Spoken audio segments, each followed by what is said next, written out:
The ballroom held about 200 people. Round tables with white linens, soft lighting, the quiet clatter of silverware against plates. It was a fundraising dinner my father had organized, one of those evenings where business leaders, donors, and local officials gathered to applaud one another's efforts. My father stood comfortably behind the podium. Public speaking had always come easily to him. He had the rhythm of it down, the pauses, the humor, the little personal stories meant to warm up a crowd. Halfway through his introduction he gestured casually toward the tables. "My daughter's here tonight," he said. A few heads turned. He smiled in that easy way people do when they're setting up a harmless joke. "Between jobs again," he added. "We're still figuring that one out, aren't we, sweetheart?" The room laughed. 200 people sharing the same polite amusement. I didn't look up. Instead I folded my napkin once more across my lap, smoothing the crease with my fingers. This wasn't new. For years my work had looked strange from the outside, long absences, vague explanations. Sudden returns home followed by weeks of quiet. To people like my father, whose life had clear titles and steady offices, it probably looked like drifting. The laughter faded. My father thanked the sponsors and began introducing the keynote speaker. He had been excited about this part of the evening for weeks. "Tonight we're honored to welcome someone who has reported from some of the most difficult places in the world," he said. "Please join me in welcoming Daniel Mercer." Applause filled the room as the speaker walked toward the stage. He was older than I remembered. Journalists who spend their careers in conflict zones tend to age that way, lines around the eyes, a calm watchfulness in the way they move through crowded spaces. He shook my father's hand, stepped to the microphone and waited for the room to settle. Before speaking, he glanced across the audience. Just a quick scan. Then his eyes paused. I knew the moment he saw the pin. It was small, barely noticeable on the lapel of my jacket. Most people assumed it was decorative.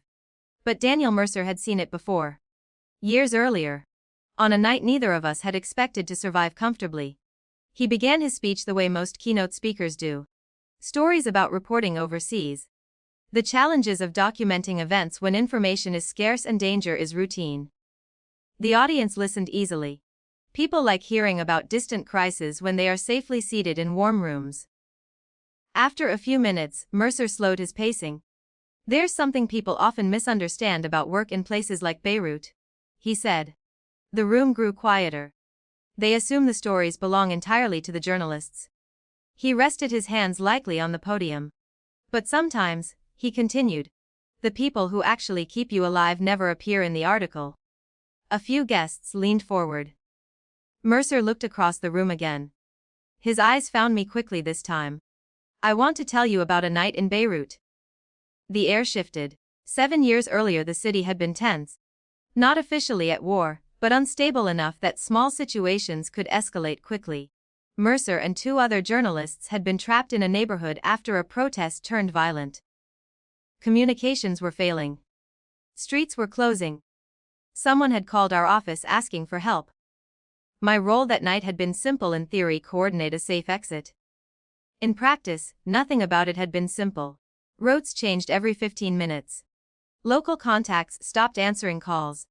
One driver refused to continue after hearing gunfire 2 blocks ahead. Eventually we found a narrow window. A car. A quiet street. A way out. Mercer never knew exactly who arranged it. That was intentional. Back in the ballroom, Mercer continued speaking. 3 journalists were stuck in a district that had become unpredictable. He said carefully. The person coordinating our exit never appeared on camera. Never asked for credit. People around the room listened with growing attention. Mercer's gaze moved again toward my table. "But they stayed on the line with us for nearly 3 hours," he said. "Precise. Making decisions faster than the rest of us could process the situation." A few heads turned slightly now, following the direction of his eyes. He smiled faintly. "When I walked into this room tonight, I noticed something familiar." His hand lifted slightly, gesturing toward the lapel of my jacket. "That pin." The room turned fully then. 200 people suddenly very aware that the story had moved closer than expected. Mercer nodded in my direction. "The person who got us out of Beirut that night is sitting right there." Silence spread across the ballroom. Not dramatic silence.